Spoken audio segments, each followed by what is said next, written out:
बात अगर जम्मू कश्मीर की करें तो अब हालात जो हैं वो बदल रहे हैं, समीकरण भी चेंज हो रहे हैं।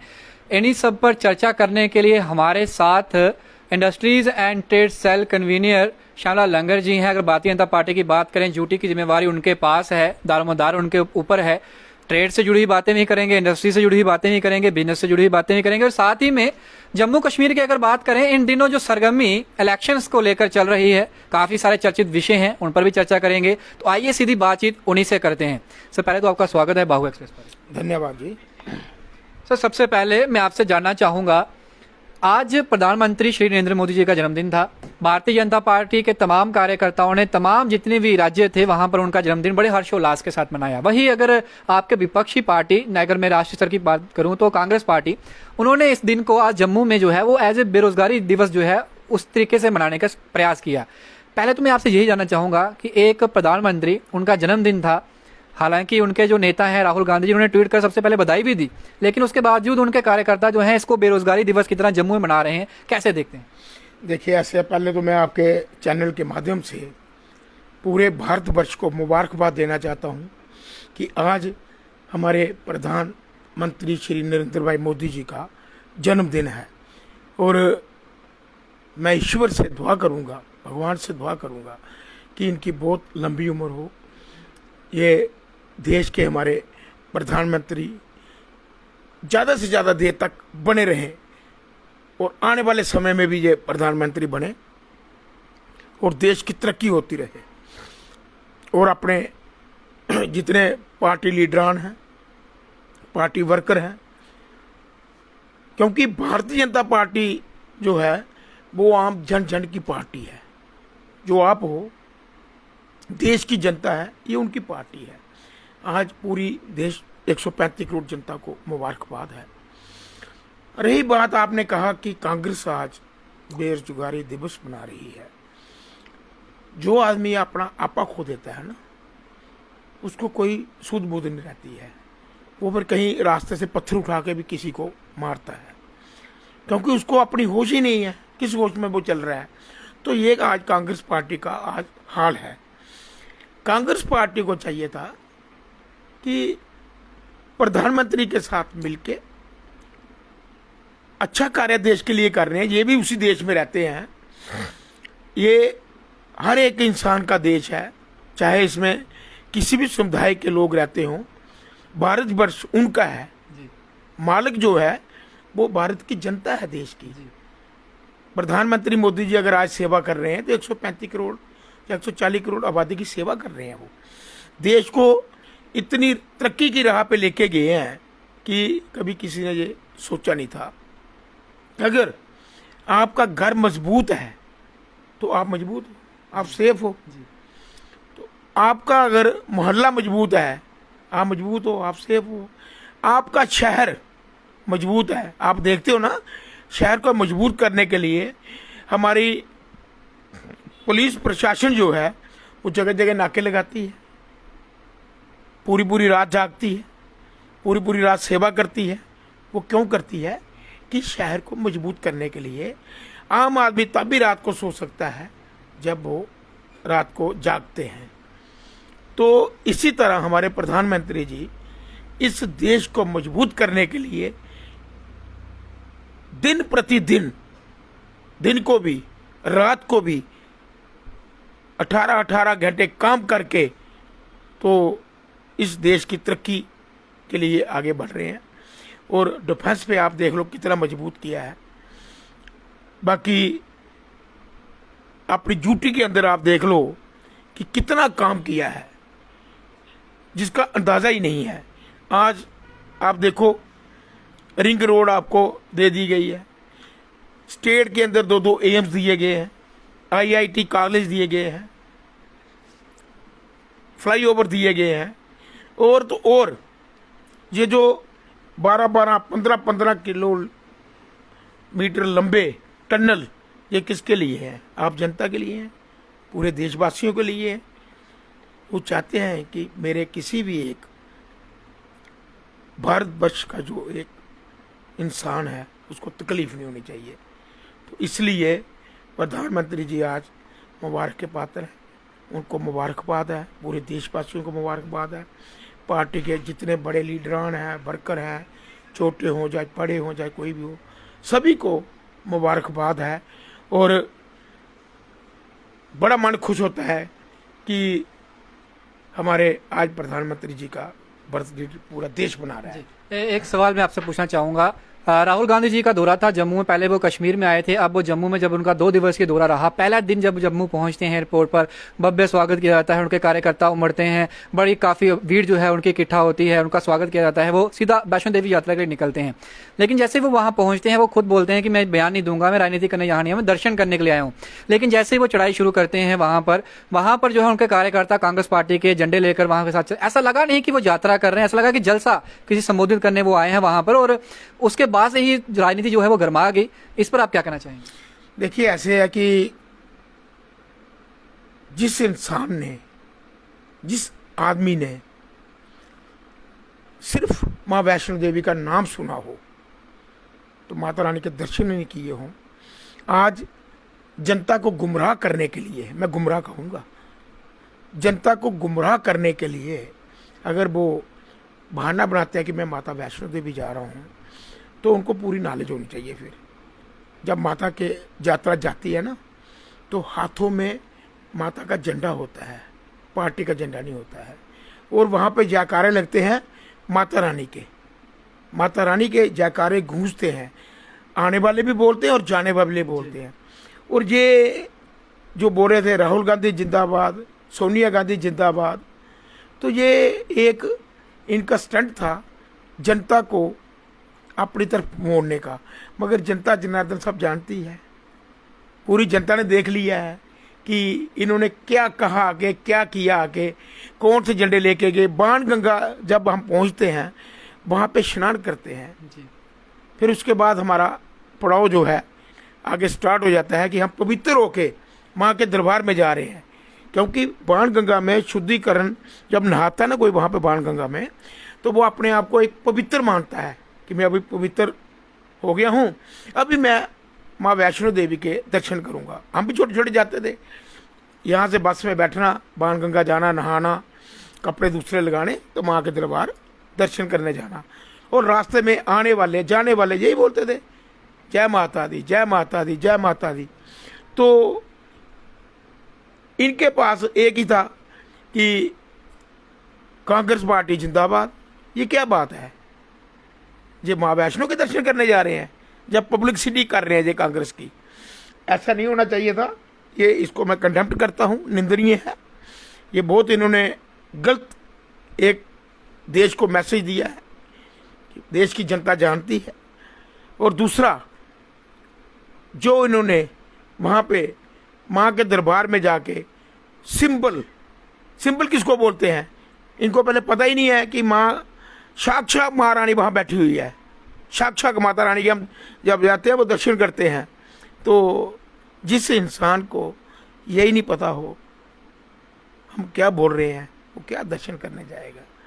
मेरी छोटी सी बात में जो भी आदमी सुन रहा हो वो बात समझेगा कि मैं क्या कह रहा हूँ जी। दूसरा दिन अगर बात करें तो जो दूसरा दिन रहा उसमें उन्होंने तमाम कार्यकर्ता जो थे उनको जम्मू के जेके प्लाजा की बात करें वहाँ पर एकत्रित किया, उनको संबोधन जो था वो किया।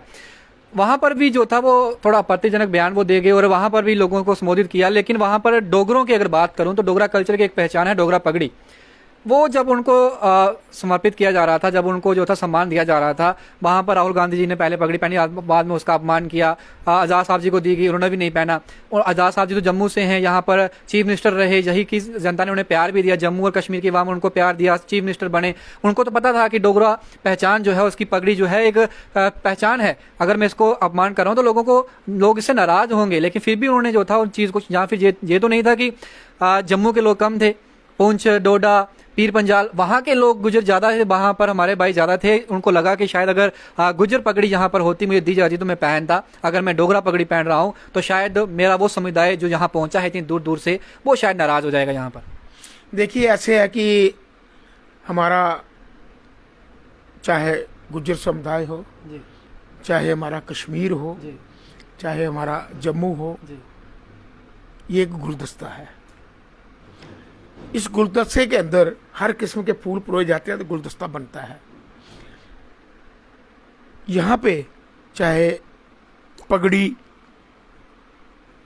पगड़ी की कई शेप से होती है, लेकिन मैं इसलिए बोल रहा हूँ क्योंकि कश्मीर में शायद वो जब कश्मीरी पगड़ी दी टोपी दी जाती है उसे बड़ी शान से पहना जाता है, चाहे कोई भी जाए। लेकिन जम्मू में मैं वही बात करने बता रहा हूँ आपको, चाहे कश्मीर हो, चाहे जम्मू हो, चाहे हमारा दोनों बेल्टें हो, किश्तवाड़, भद्रवाह, पुंछ, मेंढर, रजौरी, पगड़ी के शेप अलग अलग है जी। कोई बड़ी पगड़ी बनाई जाती है, हमारे यहाँ पे गुजराती पगड़ी भी पहनते हैं, डोगरा पगड़ी भी पहनते हैं। पगड़ी तो पगड़ी है, पगड़ी एक वरदान है, चाहे वो छोटी हो, चाहे वो बड़ी हो, चाहे श्रीनगर की पगड़ी हो, चाहे गुजरात की हो, राजस्थान की हो, पुंछ या मेंढर की हो, किश्तवाड़ या भद्रवाह की हो। पगड़ी तो पगड़ी का सम्मान जो है वो बड़ा एक वंदनीय है, पूजनीय है। और अगर जो आदमी पगड़ी को नमन नहीं कर सकता है तो वो समझ लो इस दुनिया में वो आया ही नहीं। बड़ी दुख की बात है कि गुलाम नबी आजाद साहब इतने पुराने छोटे लेवल से चल के आज यहाँ तक पहुंचे हैं। बड़ा दुख लगता है कि उन्होंने भी पगड़ी को निकार दिया। पगड़ी को निकारने का मतलब है कि JNK की जनता को निकार दिया, जनता की कोई इज्जत नहीं रखी, चाहे वो कश्मीर हो चाहे जम्मू हो, दोनों रीजनों को निकार दिया। और वो पप्पू की क्या बात करें, वो तो आपको पता ही है कि जैसी सोच वैसे विचार वैसे रास्ते बनते हैं। तो अभी अवाम की बात करते हैं। जम्मू कश्मीर में अब आने वाले दिनों में चुनाव होंगे। प्रधानमंत्री जी ने आह्वान जो था वो लाल किले से कर दिया था, जल्द ही जो है चुनाव करवाएंगे हम, ऐसा उन्होंने कहा। लेकिन जनता जो है वो कुछ नाखुश जो है वो दिख रही है। उनको कुछ ना कोई नाराज़गी जो है साफ दिख रही है, क्योंकि हम जनता के बीच में जाते हैं, लोगों से बातचीत होती है।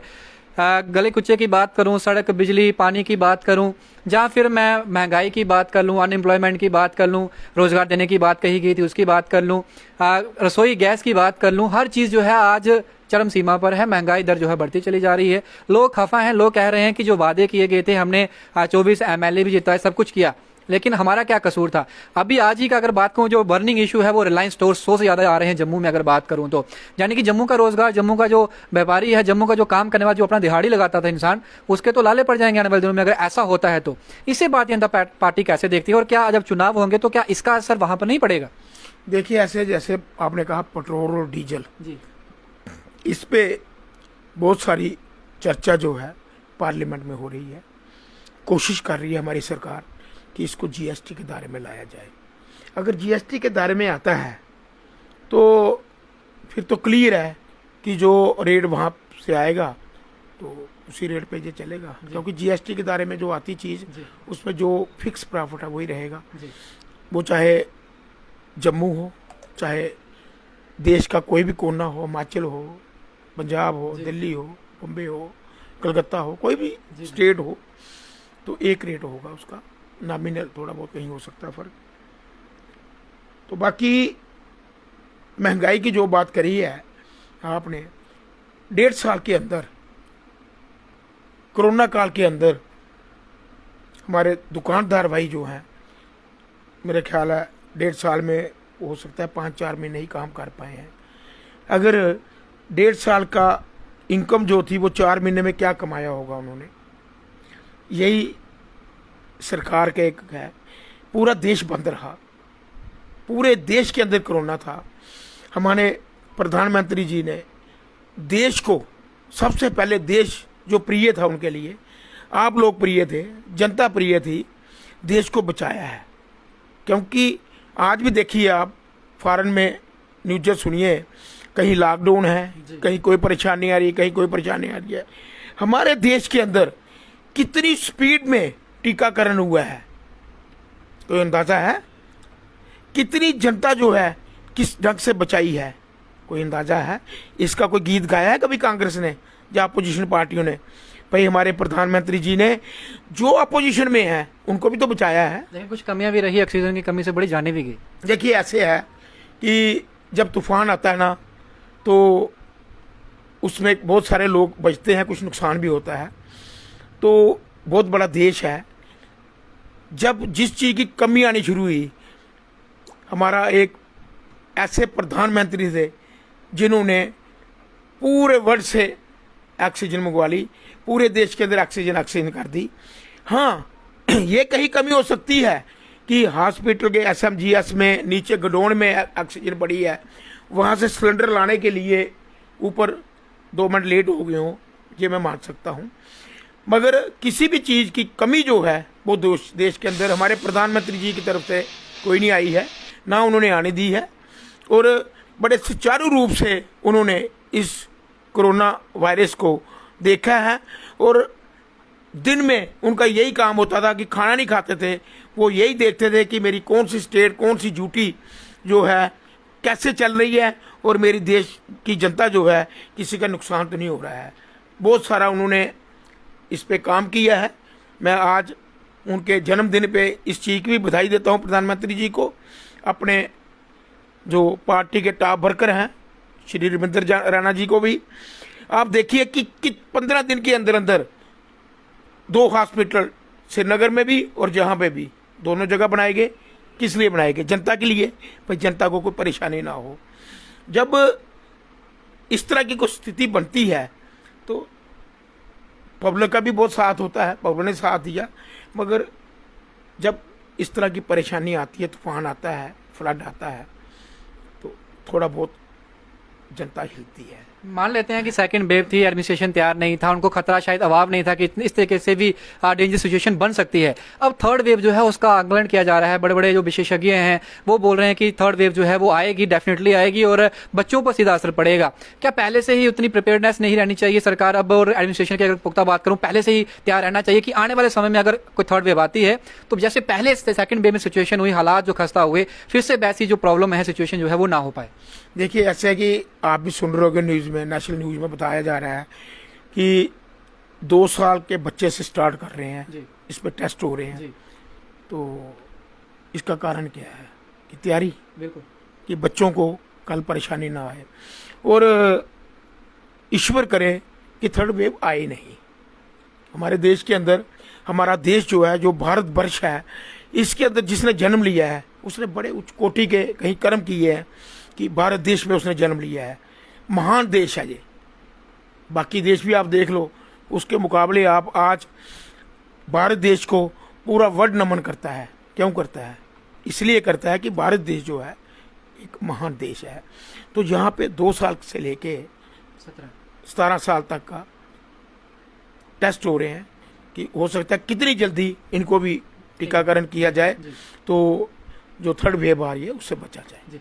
एक चीज़ हो जाना चाहूँगा, बड़े सारे व्यूअर्स हैं, जब भी हम लोगों के बीच में आते हैं और बड़े सारे लोग ऐसे हैं जो भारतीय जनता पार्टी इस वजह से भी खफा हैं क्योंकि उनको वादे किए गए थे। वादे इस वजह से किए गए थे कि आप कांग्रेस पार्टी के टाइम चाहे डेली वेजर या कैजुअल लेबर या किसी भी तरीके से जो अपनी दिहाड़ी लगा रहे थे, जिसको आपको लगाया गया था नौकरी पे, हम आपको परमानेंट करेंगे। मोदी जी की ललकार रैली की भी बात कही जाती है और तमाम आपके चीफ अगर रविंद्र राणा जी की बात करूं, वो बीच में जाते हैं, उनको बोलते हैं कि हम ही करेंगे, कोई और नहीं करेगा।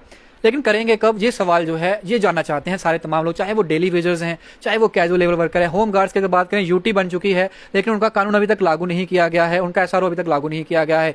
यहाँ पर हमने देखा कि डेंटल सर्जन बच्चे जो हैं वो इतने महीनों से, इतने दिनों से वहाँ बैठे रहे बाहर, डिग्री लेने के बावजूद भी। BSF CSF के बच्चे आपके सामने थे, वो कितने महीने वो भी बैठे रहे बाहर।